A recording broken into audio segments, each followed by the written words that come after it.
नमस्कार विद्यार्थियों। विषय सामाजिक विज्ञान कक्षा 8 द्वितीय सत्र। तो अब हम यहाँ पे जो है हमारा द्वितीय सत्र जो है वह शुरू करेंगे। तो यहाँ पे हमें सबसे पहला पाठ दिया गया है धार्मिक सामाजिक जागृति। तो जो है यहाँ पे धार्मिक सामाजिक जागृति जो है समाज में किस तरह से आई उसके बारे में हमें यहाँ पे बताया गया है। 19वीं शताब्दी में भारतीय समाज अंधश्रद्धा, वहम, कुरिवाज, जाति प्रथा, अज्ञानता जैसी बुराइयों के चंगुल में फंसा हुआ था। संकुचित और कुमंडूक समाज में स्त्रियों की स्थिति दयनीय थी। लड़कियों को दूध पीती करने की प्रथा, सती प्रथा, विधवा विवाह निषेध आदि कुप्रथाएं फैली हुई थी। पश्चिमी शिक्षा के कारण ऐसी कुप्रथाओं को दूर करने के लिए 19वीं शताब्दी में नई जागृति आई तथा सामाजिक और धार्मिक आंदोलन शुरू हुए। इसमें राजा राम मोहन राय सर्वप्रथम थे। तो यहाँ पे हमने बताया कि 19वीं शताब्दी में जो है हमारे भारतीय समाज में जो है अंधश्रद्धा, वहम, कुरिवाज, जाति प्रथा जैसी जो कुछ बुराइयां है वह सब में भारत समाज जो है वह फैला हुआ था, जिसकी वजह से जो है यहाँ पे स्त्रियों की स्थिति जो थी वह काफ़ी दयनीय थी। जैसे लड़कियों को दूध पीती करने की प्रथा थी, उसके बाद में सती प्रथा, विधवा विवाह निषेध जैसी कुछ प्रथाएं जो है वह चल रही थी। और पश्चिमी शिक्षा के कारण जो है इन सभी प्रथाओं को दूर करने के लिए जो है धार्मिक और सामाजिक रूप से आंदोलन शुरू किए गए। और इन आंदोलन में जो है सबसे आगे सर्वप्रथम राजा राम मोहन राय थे। तो अब हम यहाँ पे जो है राजा राम मोहन राय के बारे में जानेंगे। राजा राम मोहन राय का जन्म ईस्वी सन 1772 के बंगाल के हुगली जिले के राधानगर गांव में ब्राह्मण परिवार में हुआ था। राजा राम मोहन राय जो है उनका विवाह बचपन में हुआ था। इनके भाई की मृत्यु हो जाने से इनकी भाभी सती हुई और इस घटना का प्रभाव राजा राम मोहन राय पर पड़ा। इन्होंने सती प्रथा, बाल विवाह, जाति प्रथा, लड़कियों को दूध पीती करने की प्रथा आदि का उग्र विरोध करते हुए इसके लिए आंदोलन शुरू किया। राजा राम मोहन राय ने ईस्वी सन 1821 में बंगाल में संवाद कौमुदी और ईस्वी सन 1822 में फारसी भाषा में मिरातुल अखबार नामक समाचार पत्र शुरू किया था। ईस्वी सन 1828 में उन्होंने ब्रह्म समाज की स्थापना की। तो यहाँ पे हमें बताया है कि राजा राम मोहन राय जो है उनका जन्म हुगली जिले के राधानगर गांव में जो ब्राह्मण परिवार था वहाँ पे हुआ था और इनका विवाह जो है बचपन में ही हुआ था। इनके भाई की मृत्यु हो जाने से जो सती प्रथा का रिवाज था जिसकी वजह से इनकी भाभी सती हुई और इस घटना का जो है राजा राम मोहन राय पर अत्यंत प्रभाव पड़ा, जिसकी वजह से इन्होंने जो है आगे चलकर सती प्रथा, बाल विवाह, जाति प्रथा, लड़कियों को दूध पीती करने की प्रथा आदि का जो है विरोध किया और इसके लिए आंदोलन शुरू किए। और जो है उन्होंने आगे जैसे कि 1821 में, 1822 में जो है अलग अलग जो है अखबारी समाचार पत्र भी छपवाए, जिससे जो है लोगों तक जानकारी पहुंच सके और जो है अधिक से अधिक लोगों का जो है उन्हें सहयोग प्राप्त हो। राजा राम मोहन राय ने कोलकाता में हिंदू कॉलेज की स्थापना की थी। तो यहाँ पे हमें बताया है कि ईस्वी सन 1828 में जो है उन्होंने ब्रह्म समाज की स्थापना की थी और राजा राम मोहन राय ने जो है हिंदू कॉलेज की स्थापना कोलकाता में की थी। उन्होंने समाचार पत्र की स्वतंत्रता, व्यक्ति स्वतंत्रता, वाणी स्वतंत्रता, स्त्री अधिकार, कार्यकारिणी से न्यायतंत्र को अलग रखने जैसी बातों के लिए ब्रिटिश सरकार से सिफारिश भी की। तो यहाँ पे हमें बताया है उन्होंने जो है समाचार पत्र को स्वतंत्र रखने की, जिसमें व्यक्ति की स्वतंत्रता हो, वाणी स्वतंत्रता हो, स्त्री को अधिकार प्राप्त हो और कार्यकारिणी से न्यायतंत्र जो है उसे अलग रखने के लिए उन्होंने ब्रिटिश सरकार से सिफारिश की थी।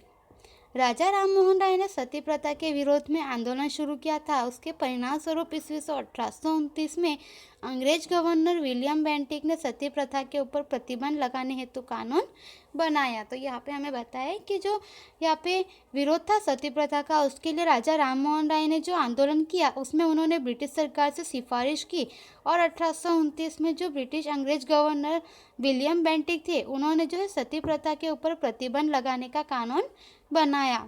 इस तरह राजा राम मोहन राय ने 19वीं शताब्दी में भारत की नवजागृति लाने के लिए सामाजिक, धार्मिक और राजनीतिक आंदोलन की नींव डाली। दिल्ली के बादशाह ने अपनी जागीर संबंधी अधिकार से संबंधित केस के बारे में राजा राम मोहन राय को ईस्वी सन 30 में इंग्लैंड भेजा और ईस्वी सन 1833 में ब्रिस्टॉल नामक स्थान पर उनकी मृत्यु हुई।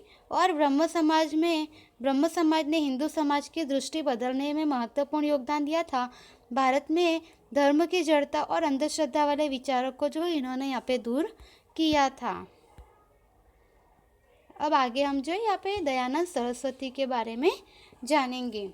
दयानंद सरस्वती का जन्म सौराष्ट्र के मोरबी के नज़दीक जो है टंकारा गांव में एक सनातन ब्राह्मण परिवार में हुआ था।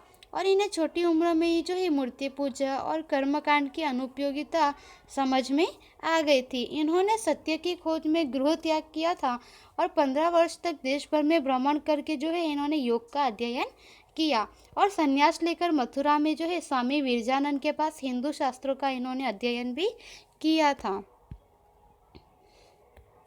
स्वामी दयानंद सरस्वती ने वर्ग और जाति विहीन समाज रचना के द्वारा धार्मिक, राष्ट्रीय और सामाजिक दृष्टि से देश की एकता स्थापित करने का प्रयत्न किया। इन्होंने वेदों में भारतीय धर्म, समाज, धर्म और संस्कृति के दर्शन भी किए थे। इन्होंने लोगों को जो है वेदों की तरफ वापस मुड़ो का बोध प्रदान किया। तो इन्होंने जो है यहाँ पे लोगों को वेदों की तरफ वापस मुड़ो, इन सभी के बारे में जो है लोगों को ज्ञान दिया और भारतीय धर्म संस्कृति के विषय में जो है लोगों को ज्ञान दिया। और जो यहाँ पे मूर्ति पूजा, कर्मकांड वगैरह उसकी अनुपयोगिता जो है वह उन्होंने यहाँ पे समझाया। इन्होंने सत्यार्थ प्रकाश नामक ग्रंथ की रचना भी की थी। इन्होंने बतलाया कि वेदों में मूर्ति पूजा, कर्मकांड, बाल विवाह, सती प्रथा, अस्पृश्यता का उल्लेख नहीं हुआ है। इन्होंने एकेश्वरवाद का ज्ञान भी दिया। तो यहाँ पे हमें बताया कि इन्होंने जो वेदों की तरफ वापस मुड़ो का बोध दिया, उसमें उन्होंने यहाँ पे बताया कि वेद जो है हमारे वेद, उनमें मूर्ति पूजा, कर्मकांड, बाल विवाह, सती प्रथा वगैरह जो अस्पृश्यता है, इन सभी का उल्लेख हमारे वेदों में नहीं किया गया है। और इन्होंने एकेश्वरवाद यानी कि सभी जो है एक है, इस तरह से उन्होंने ज्ञान दिया। वे हिंदी भाषा में उपदेश देते थे, इसलिए उनके विचार देश के लोगों तक पहुंच सके। दयानंद सरस्वती ने ईस्वी सन 1875 में आर्य समाज की स्थापना की थी। तो यहाँ पे हमें पता है कि उन्होंने जो है 1875 में आर्य समाज की स्थापना की। लाहौर, पंजाब, उत्तर प्रदेश, राजस्थान और गुजरात में आर्य समाज का तेजी से प्रचार भी हुआ था और उसके परिणाम स्वरूप शीघ्र ही जो है सामाजिक परिवर्तन समाज में होने शुरू हुए। आर्य समाज ने धर्म परिवर्तन कर चुके हिंदुओं को हिंदू धर्म में वापस लाने के लिए शुद्धि आंदोलन शुरू किए थे, जिसके कारण दूसरे धर्म को स्वीकार कर लिया हो या स्वीकार करने के लिए दबाव दिया गया हो, ऐसे हिंदुओं को हिंदू धर्म में वापस लाने के लिए पहली बार दरवाज़ा खोल दिया गया। तो यहाँ पे हमें बताया है कि उन्होंने जो है आर्य समाज ने जो है धर्म परिवर्तन कर चुके जो हिंदू हो, उन हिंदुओं को वापस से हिंदू धर्म में लाने के लिए और शुद्धि आंदोलन जो है उन्होंने यहाँ पे शुरू किया कि किसी कारणवश जो है हिंदुओं को ज़बरदस्ती जो है धर्म का परिवर्तन करवाया गया है या उन्हें जो है ज़बरदस्ती स्वीकार करवाया गया है, तो वह जो है उन्होंने बंद करके फिर से हिंदुओं को जो है हिंदू धर्म में लाने के लिए पहली बार प्रयत्न किए। तो इस तरह से दरवाजे उनके लिए खोल दिए गए। स्वामी दयानंद सरस्वती के अवसान के बाद लाला लजपत राय, लाला हंसराज, पंडित गुरुदत्त और लाला लजपत राय जैसे नेताओं ने इस संस्था की प्रवृत्तियों को जारी रखा था। स्वामी श्रद्धानंद ने ईस्वी सन 1902 में हरिद्वार के पास कांगड़ी में गुरुकुल की स्थापना की। इसके अलावा गुजरात में वडोदरा में आर्य कन्या विद्यालय शुरू किया गया, जिसमें अनुशासन, श्रम, संयम और चरित्र के पाठों की शिक्षा दी जाती थी। तो यहाँ पे हमें बताया है कि स्वामी विवेकानंद जो है उनके अवसान के बाद भी जो जैसे है यहाँ पे लाला हंसराज, पंडित गुरुदत्त और लाला लजपत राय जैसे जो नेता थे, उन्होंने इस सभी संस्था की प्रवृत्तियों को जारी रखा। और इस तरह से जो है 1902 में स्वामी श्रद्धानंद ने हरिद्वार के पास में जो है कांगड़ी और गुरुकुल की स्थापना की और इसके बाद जो है गुजरात के वडोदरा में भी आर्य कन्या जो है विद्यालय शुरू करवाए, जिसमें जो है यहाँ पे आर्य कन्याओं को जो है शिक्षा वगैरह दी जाती है और इसमें अनुशासन, श्रम, संयम और चरित्र के पाठों की शिक्षा दी जाती है।